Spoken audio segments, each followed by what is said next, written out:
We're missing this guy. Okay. All right. Welcome to the University of Illinois campus. Those of you who are out there on Facebook, my name is Chip McNeil. I'm the chair of the jazz area here. And today we have a very special guest, Raphael Ferreira from Brazil. And I will let him talk a little bit later about where he's from and the school he's from and all that stuff. But we are going to play a couple of tunes.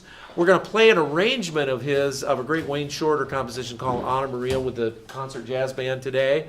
And then we're going to have Raphael sit in with the band and play on an arrangement of a great old standard by Harry Warren, There Will Never Be Another You, that was arranged by one of our students, Ethan Dimmitt.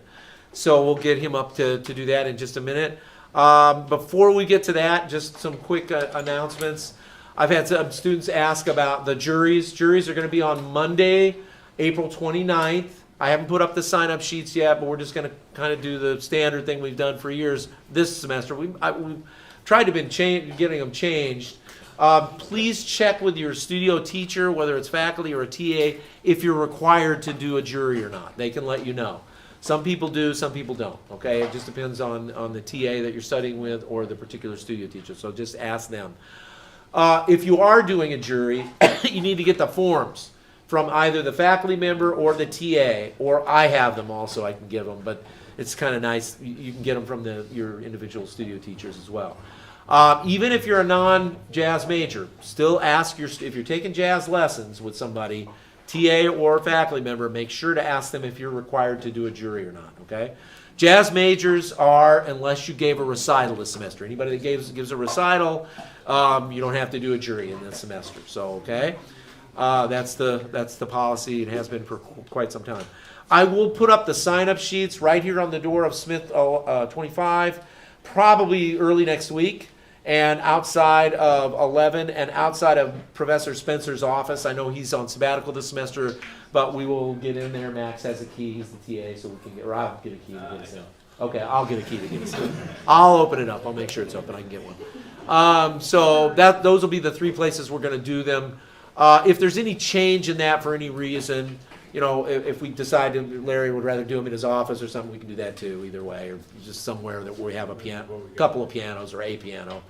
Joel's doesn't have the greatest piano, so it might be better. It would be a good experience for them to play on a real piano. Yeah, that's a good point. That's true. Most of the pianos, listen to half the Blue Notes you can listen. They're on. Get spoiled. Yeah, you get really spoiled with what we've got. So anyway, just watch out for those. Just once again, we are doing all the final end of the semester concerts in Cranner, back in the studio theater, so that's a really good thing for all of us. There's going to be some information, we don't have it yet, but about the tickets. I know in the past you've had to have your sticker put on your ID, and for all the students, so I will say this, and it doesn't matter if you're just a jazz student or just a student that's participating in one of the ensembles, you still have to have a ticket. Everybody's going to have to be required to have a ticket to go into the studio theater. I don't know yet how exactly we're going to get you all that. We have to figure that out. We're waiting for some information. I'll try to get that to you next Friday if possible. But just realize you will have to have a ticket to go in. I will say this is one thing for sure. Once you get the ticket, before you go into the theater, keep it. Do not throw it away, because you guys go in and out at the break. Sometimes people go in and out, especially the students. If you're going back into the theater, keep your ticket. You need it, okay? If you get rid of it, you'll probably have to go and buy one, and we don't want you to do that. It should be free to all of you that are either performing or just attending the concerts if you're a student, okay? So just hang on to the ticket. Put it in your pocket, whatever, all right? Make it easy on yourselves. We'll get you more information as soon as we have it, okay? The exact information. Let's see, what else? I think that's everything. What's that? Gigs and recitals. I'm going to get to those. Let's start with recitals. Actually, why don't we start with you, Katie, because I know yours is tonight. Tonight I'm doing my first degree recital, my junior recital, over in the Music Building Auditorium at 5:30. It's featuring myself, Austin Dunway, Ian Leckel, Jimmy Saharsky, Eli Narragon, and Brendan Backstrom. This is my first degree recital, but also the first recital I've ever done, so I really appreciate it. Go support. That's at 5:30, right? Yes, 5:30. Okay, 5:30. Anybody else got recitals coming up? Yeah, Nick. Mine is next Friday at 7:30 in MBA. It's myself, David McCatherine, Max Osawa, and Jonah Larson. So come out, check it out. Anybody else here? Nick? Yeah, my master's degree recital is going to be this Sunday at 5:30 at MBA. It's a suite of original music called the Auditory Suite, based around themes of neurodiversity and the autism spectrum. It's going to have a jazz octet backing me up with myself, Adib Young, Peter Tiarina, Cameron Jones, and a rhythm section of Dr. Paul Mock, Eli Narragon, Leon Lewis Nickel, and Matt Sosawa. So please come out and support. Should be a really interesting experience. Any other recitals? Yeah, Beto. There is, I think Dexter's tomorrow. Tomorrow, Dexter O'Neill. Yes. What time? 7:30. 7:30. Is it in here? It's an MBA. Music Building Auditorium. Okay, so 7:30 tomorrow night. Dexter O'Neill. All of you know him. I know he's working probably today. You did Jason say about Joy Yang's playing today at 3 p.m. Okay. for the improvisers exchange. So And- he's going to play theremin and piano over in Cranners. in Okay. the orchestral rehearsal room. Okay, so go check that out. I didn't see any posters either. It's so- up here, and he put one on my office. Oh. It was very last minute. Oh, I thought okay, it was okay. like you must not have gotten a chance. Okay, so go check that out. Joy's a former student here, so go check that out. She's a really interesting theremin player, so that's one of the few around here, that's for sure. Anybody else with the recitals? All right? Oh, yeah, Peter. Doyle has one on Sunday, Okay. 7:30 in NBA, and he has like Yes. a bunch of horn players. I think he said he even has like a It's string- actually right after Nick's, I Yeah. believe, right? Yours is first, I think, Yes. right? Yeah, okay. It seems like a big production. So. Yeah, so go check that out, please. Go check that out. Gigs. Chip. Oh, I've got sorry. one. Sunday, April 21st at 5 o'clock in the Music Building Auditorium. Okay, It that's says yours. 5:30 on mine. That's the one that's got the really elaborate poster. I The great remember. Correct? All fame is good fame. That's right. I'm teasing. I like your poster, actually. I really like it. Caught my attention. All right, so gigs. I'm going to point one out real quick. I'll get this out of the way because it includes Max and Eli and Leon, who's right here, and myself tonight, and a guest, Alexa Tarantino, is a really fine alto player from New York. She plays with the Jazz at Lincoln Center Band with Wynton Marsalis. She's here for the Central High School Jazz Festival, and she's going to sit in with our quartet tonight. We're playing 7:30 or 7:45, I think it's 8:30. That's what it is. 150-minute set. So come by if you can. Tickets over there are probably pretty cheap. I don't know. I would imagine they're no more than $5 to get in. They just have but they have it set up in their gym, so it's a really big space, and they have like tables, and you can get something to drink and eat. So if you're out and about and you want to come check that out, please do. She's also playing with their big band, I think, after us tonight, and then tomorrow the RJO, Jim's band, is playing with Alex, and they're going to be over there. RJO is playing there tomorrow night, whatever that is. What time? RJO's playing. We're playing from 7 to 7:45. Okay. And then also tomorrow, if you want to see Alexa, she's going to be doing a clinic from like 3 to 4. Okay. I think 3 to 4ish. Right. Over at Central. Yeah, she's doing a variety of things, so you can just go on the Central High School website probably and see that. Okay, so that's one thing going on. Any other gigs that we need to announce that are here? Oh, yes, sorry, Ian. Also at the Central Jazz Fest, every 5 years the alumni band is assembled from recent and late graduates of Central Jazz Fest. I know me and Lawrence Parks will be playing directly after the RJO performance on Saturday, Okay. which is tomorrow. They are alums of Central, so there you go. Nick. Next week at the Rose Bowl is going to be kind of a mini big band week. On Monday it's going to be RJO at 5, and the day right after that is going to be JV3 at 5. So if you want to get a little bit of a preview of that music with a side of popcorn, please come out and check it out. Okay, so go check those out. Is that everything? Oh, sorry, Alex. Sky and Adib and Jacoby and myself are in a class called Music Monetization, and we have to put on a hip hop show next week. For the class, so if you want to not necessarily jazz and you want to go to the Canopy Club for our project, we would so appreciate that. You have to? It's class. I'm just kidding. Yes. Yeah, I'm just kidding. You want to, is what you meant to say. Bagpipes, it's going to be a really interesting. But yeah, so Well. hip hop on next Friday. Bagpipes, good for you guys. Are any one of you playing bagpipes? Someone in the class is offered. Oh, to play bagpipes? Wow. You got a less than ideal haircut. Okay. Okay, well, good for you guys. All right, so go check it out at Canopy Club. They have a variety of shows. All right. So let's go ahead forward. If that's all the gigs, I got everybody recitals? Okay. So without further ado, let's have a hand for Raphael Ferreira. Is that correct? Close? Okay, come on down. How about a hand for Raphael? And I think we're going to start with one of his arrangements of the Wayne Shorter tune, Anna Maria. So we'll just do that. Do you want to count it off? No. You want me to do it? Okay. All right. If anybody has any questions after that, he can answer some questions. We'll do that. All right. And what's the school you teach at, Raphael, in Brazil? Hello guys, I teach at Federal University of Uberlândia. It's in the state of Minas Gerais, Brazil. Okay. And is it close to Sao Paulo? Yeah, Okay. really close. Okay. Okay. So Sao Paulo, basically. Yeah. Okay. So check it out. We've got, and you know Jose Gobo Yeah. and Marcelo. Did you know Marcelo Comunjan from Yeah. down there? Yeah. Uh-huh. A lot of the Campinas Brazilian guys have been here through the years. Yeah. Cool. Very cool. So if you want to check it out, you can talk to Raphael afterwards about the school down there. Or if you want to get some projects or get a grant, go down there and study or do something like that. I'm sure he'd love to have you come down and study. Maybe Okay? a Fulbright grant in the future. There you go. Get a Fulbright.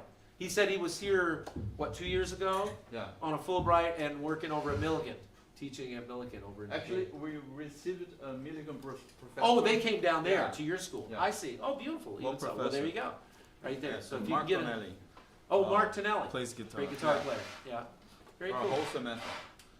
Cool. Cool. So Fulbrights are tough. They're very competitive here, but if you get one, you can go and study where you'd like. So that's the one thing. So I highly suggest we always tell students, put yourself out there for the grants, because that seems to be the way of the future these days. Getting a grant to go and do a project somewhere. So, Yeah. cool. All right. Well, here, without further ado, Anna Maria, arranged by Raphael.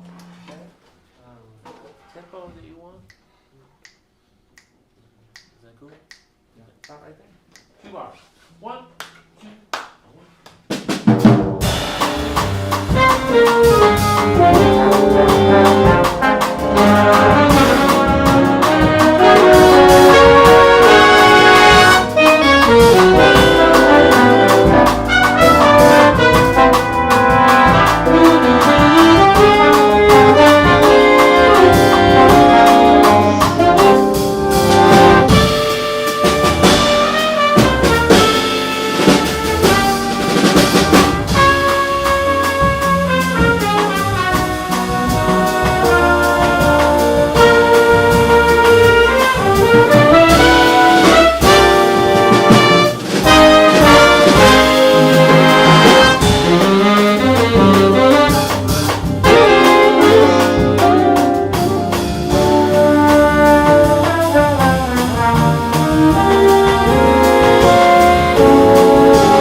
Bye.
out to Raphael to play here a little bit. This is an arrangement that was done by Ethan Dimmitt, one of our composition students here, and also a very fine guitarist and arranger-composer. There he is, right there. And Ethan did a whole composition recital recently, and he played a bunch of these, and we played a bunch of these tunes. This being one of them. That's a really interesting arrangement, really cool, of a great old standard called "There Will Never Be Another You." And we're going to feature Raphael, of course, later in this. A bit later, we're going to feature Stephen Loest up at the front of it, and feature Austin Dunaway on the trumpet as well. So here's Ethan's chart on "There Will Never Be Another You." All right. Whatever you want. Okay. All set. Here we go. 1, 2, 1, 2, 1.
play one more tune or something, or do you want to answer any questions? Are there any questions from anybody that you might have for Raphael? Let's go there first, maybe first, and then we can play a little bit with just the rhythm section. You guys can sit tight. Come on, sit there. Anything you want to tell them about, or any questions anybody have about Brazil or playing saxophone? You played with a lot of great Brazilian artists, so maybe tell us who you've played with through the years, different people. Rafael Machado was the composer of one of the tunes you are playing. Joe Grau, Yeah. Nick did a nice arrangement of that. Roberto Pascoal is a great musician and composer. Okay. We eventually won a Latin Grammy Oh, cool. some years ago, yeah. Very cool. Hermeto Pascal, if you're not familiar with him. Very creative, very creative saxophonist and composer, arranger, all that. Yeah. And tomorrow we will play at Ellerton Park. Okay. I would like to invite you guys Yeah. to play with José Gobo, who's a former student here at the university. Who else is in the group, do you know? Max and Jay. Oh, okay. No, Max Max Beckman, the bass player. Oh, Max Beckman, the bass player. Yeah. Sorry. And Jay Ferguson. Jay I got it. Ferguson, yeah. Okay, who's also a former student from here, too. Yeah. Cool. So, Allerton Park, what time? Maybe 7. 7 p.m.? Yeah. Okay. So go out. Are you okay? Well, just check it out. If you go to the Allerton website, you can see who's Yeah. playing and where and what. We are time. going to play some originals and Oh, beautiful. Brazilian stuff. Yeah. Okay. Please go out and check that out. Because Raphael is sponsored by the Lehman Center for Brazilian Studies here. Okay. And they're trying to bring more and more artists all the time. They've been doing a lot with a lot of different kinds of art too. It's not just music, but all kinds of things. So it's really, really cool to have you here, and really cool that they're doing all these collaborative efforts. So please support it if you can. If you're available tomorrow, go out to Allerton. If you've never been out there, for some of the younger students, it's a really cool mansion. It used to be a big mansion, and it was donated by the Allerton family to the University of Illinois many, many years ago. And it's a really pretty setting, and if the weather, I think the weather's supposed to be pretty nice too. So if it's outside, they have a rock garden, and they have all kinds of different spaces. So check it out and see where they're playing. I don't know exactly where they'll be playing, but you can check it out on the Allerton website. It is part of the University of Illinois. And Monticello it's over in Monticello. It's about 20 minutes from here, max. So go check it out, okay? That would be great to do. All right, well, you want to play another tune, unless there's any question, anything at all? Yes, Katie, Oh, yeah, please. So, how did you, get into music, especially, as when you were younger? Because in the U.S. especially, most saxophone players, at least, you start doing, concert band sort of things. And I was just wondering, how you sort of got introduced to the saxophone and sort of... I was introduced to the music and instruments. I'm from the countryside, and there's a community band there in the city, in the town, and was we don't have music education in the schools, at least in the public schools like you guys have here. Okay. So it's like So it's listen more- to actually I got interested in music listening to jazz in a small radio. Oh, nice. Yeah. Yeah, really. Nice. Cool. Then I went to the conservatory Yeah. and university, and before the pandemic, I spent academic year at UNT here in US. Okay, University of North Texas. Yeah. Yep. Or that's actually one of my alma maters. It used to be called North Texas State University back when I Oh. went long time ago, but it's in Denton, Texas. Yeah. I spent a year there as a visiting scholar. Oh, cool. Yeah. Beautiful. Good for you. Right on. All right. Well, cool. Well, like he said, radio. Just listening to music. That's Yeah. half the battle right there. Just listen to things. So that's very cool. What, as far as the saxophone, what turned you on to playing saxophone? Did you play, or do you play other instruments too, or played something Just first? piano for arranging and Piano. composing. Okay. Yeah. Good. But- Was that first before saxophone? No, saxophone was the first one. Was it first Yeah. saxophone? Okay. Because they have it in the school, in the community band. Oh, okay, beautiful. Okay. What age were you when you started? 12. 12? Well, Okay. So kind of about like me, actually. I started kind of, which would be considered, I guess, kind of late, considering all Here. things. Yeah. Well, I think everywhere. Right, You know, yeah. we get a lot of these students get started very young. uh-huh. I mean, I started playing piano when I was really young, Uh-huh. and I still play piano, but Yeah, sometimes I just wondered what was first. So saxophone, that's cool. Do you double it all, like clarinet, Yeah, flute? flute. Flute? Yeah. Okay, beautiful. Good, It's good. necessary. Yes, it is necessary. They all hopefully know that. For me, that's a necessary, I won't say evil, but necessary instrument. Let's put it that way. Cool. Any other questions about anything? That's a good question. Yeah, Peter. Who are like your saxophone inspirations for basically for sound and for improvisation? Yeah. You know, I was talking to Brighton. He gave me a ride from Allerton to here, and maybe actually the same you have here, the jazz masters. Yeah. But we have our own Brazilian masters. Yeah. Probably you don't know them, but Proveta, Vinicius Dorin, there's a few great musicians in Brazil. They are my inspiration also. And I usually in Brazil we use jazz as a way of doing Yep. the music, but not necessarily the repertoire and the jazz lines, and Right. it's a different thing. Did you play in, or still do, play in like Brazilian pop music? Did you do some of that? You know, as Yes, I play with a singer. Okay. And actually, I have a tour here in U.S. in June, Okay. and I was discussing with Brighton about the term I use is commercial music. Commercial music, Yeah. yeah. Yeah. That's a real general term we Yeah. use, but yeah, sure, with singers. Are you familiar with, we had a pop singer from Brazil here, it's been, I think before COVID, well, it was before COVID, Olivia Nevstrovsky. Yeah. You know Olivia? Yeah. Yeah, we had her here as a guest, and she's kind of a pop artist, I guess, you would consider, although she's a very good jazz singer too. Uh-huh. She does great, I just wondered, yeah, she's pretty well known, I think, down there. Mhm. But a lot of people here don't know her, she's very, very talented, yeah, so. Great. Yeah, I think Brazil, the pop music scene is a little more integrated into the school thing, you know, perhaps a little more here. We kind of segment into jazz and hip hop and pop and different things, and I think it's a little more integrated as one thing maybe in Brazil. Would you say? Maybe. Yeah, actually, at the university programs, we have a lot of, the majority are classical music, Okay. but we are introducing popular music and jazz-oriented music Right. in the last decade, Yeah. I would say. And it's really interesting because I know obviously the home of the bossa nova and all the generations of the bossa nova too, and that's a whole set of people to study. We're getting a little of it here, which is wonderful because we've had some Brazilian students here, and they do a great job, and they've turned a lot of people on to the hipness of that music. He and I were talking earlier about a wonderful musician, Ivan Lins, who's another really great musician and is kind of in both worlds too, kind of jazz and pop. Yeah.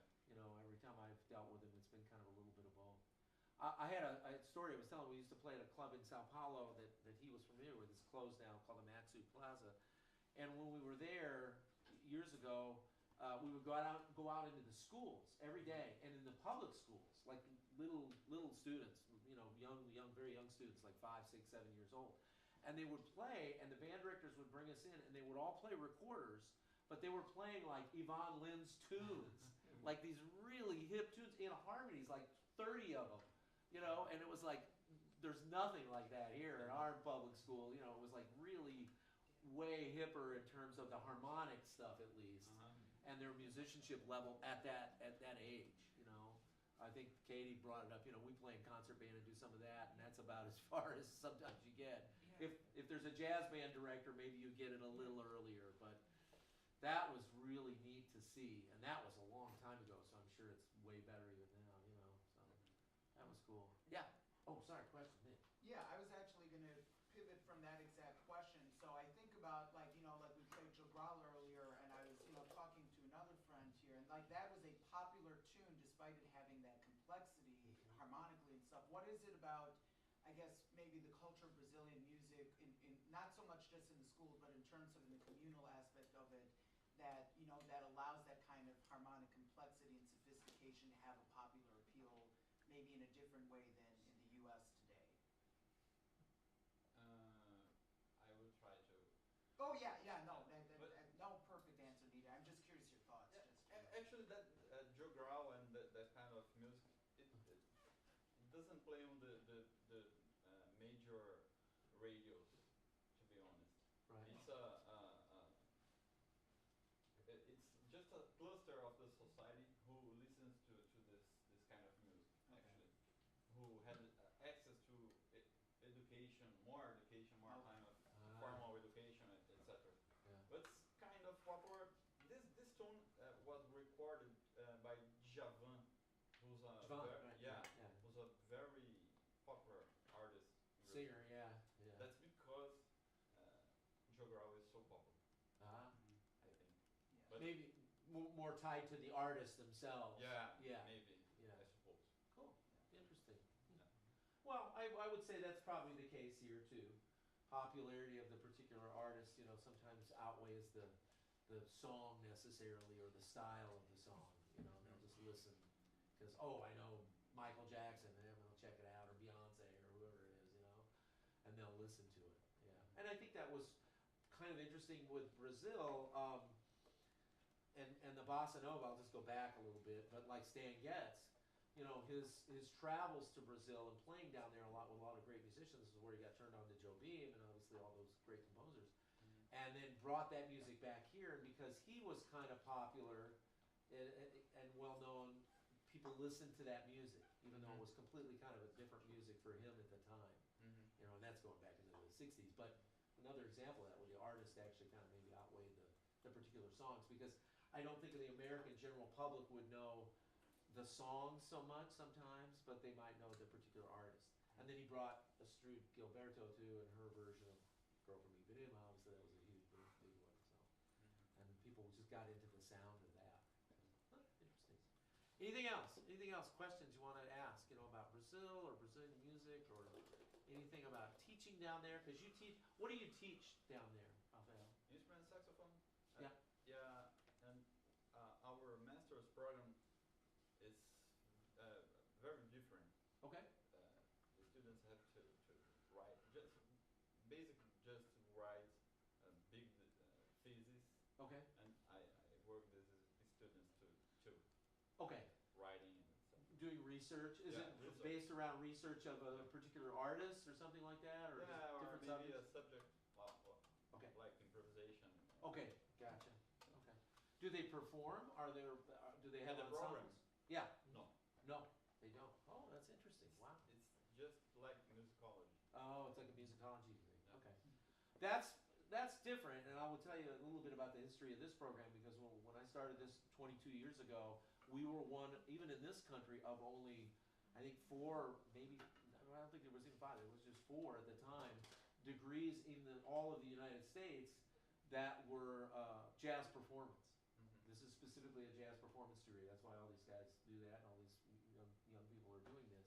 I mean, they do research as well and do musicological things as part of their project, like the DMA students, particularly, and the master's students as well. But it's all based in performance, and that's one thing that's kind of unique. Now in this country, there's a lot of them, and over the last 20-some years, it's really grown a lot. And there are still musicological-based degrees too. Yeah. UNT is a lot like that. Their masters in DMA are not basically performance necessarily, although a lot of them perform. They're more musicological, So ours is a little different that way. So it's kind of interesting. Yeah, we put the emphasis on the performing. That's because people come here to study. Well, we hope. We like to hope that's true. I mean, the one thing about our faculty, we're all performers, and most of us were performers way before we were ever teachers. Which is, it's very different now. I mean, we're turning out teachers, and a lot of people go right into teaching.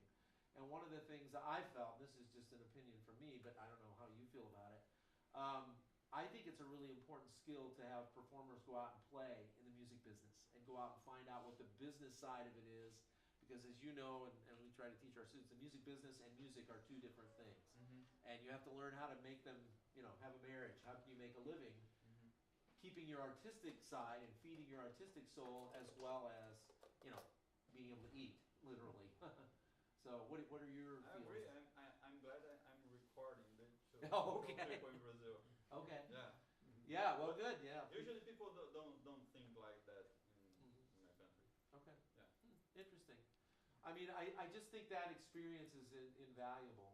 And I've heard back, since I've been here so long now, 20-some years here, and I taught other places too, and I hear back from a lot of my ex-students that was one of the most valuable things they did, was they took advice, especially undergrads, after they're done, rather than maybe going right to graduate school. Go out and perform and figure out what you want to do, or whatever you're going to do in music. You know, it doesn't always have to be just performing, but, you know, and find out, how can I make a living doing this, and how can I still feed my artistic desires in that part of yourself, the evolving artist part of all of you, I hope, and marry it with the business to make a living. And that changes all the time. It never stays the same. That's the thing, you know. Post-COVID is very different in the world, as you know, we all know, so that's different. Well, how about, we're almost, well, actually, we are out of time, actually, so I'm sorry we didn't get to play another tune, but how about any other questions before I let Raphael get out of here? I know he's got to get going. Anybody? You sure? It's your chance. This is for you. I don't mean to ask all the questions. Anybody else? Got anything? Okay. Well, so what's your university again, one more time, just so everybody... It's the Federal University of Uberlândia. Okay. It's in Minas Gerais. And it's in Sao Paulo. Yeah, I live in São Paulo and I travel to teach. Okay. But it's close. It's not too far. It's close. Yeah, because Brazil is a gigantic country. We were talking about that too. So make sure. Sao Paulo is like one of the bigger cities, obviously. All right, how about another hand for Raphael for his arrangement? Thank you very much. Thanks, everybody. How about a hand for the band too? Thank you, guys. Oh, it was a pleasure. I'm sorry we ran out of time. I knew it's tough to get it all in. We'll see you all next